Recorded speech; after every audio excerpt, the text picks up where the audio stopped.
الحمدللہ وکفا والصلاۃ والسلام علی من لا نبی بعد اما بعد۔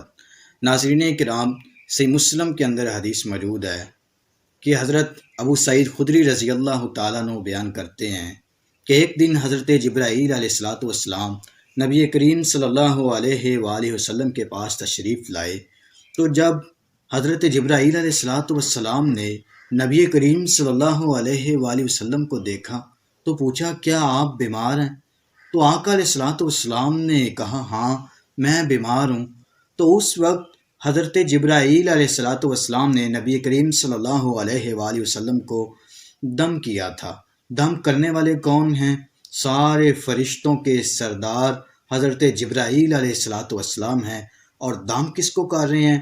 سارے امتیوں کے سردار، نبیوں کے امام جناب محمد رسول اللہ صلی اللہ علیہ وآلہ وسلم کو حضرت جبرائیل علیہ الصلاۃ والسلام نے دم کیا۔ وہ دم کیا تھا؟ بسم اللہ ارقیکا من کل شیء یؤذیکا من شر کل نفس او عین حاسد اللہ یشفیکا بسم اللہ ارقیکا۔ یہ دم حضرت جبرائیل علیہ الصلاۃ والسلام نے نبی کریم صلی اللہ علیہ وآلہ وسلم کو کیا تھا۔ ہمیں بھی چاہیے کہ اس مختصر دم کو یاد کریں، اپنے بچوں کو کریں، اپنے آپ کے اوپر صبح و شام یہ دم کریں۔ اللہ تعالی ہمیں تمام بیماریوں سے محفوظ فرمائے گا، آمین۔ وآخر دعوانا ان الحمد للہ رب العالمین۔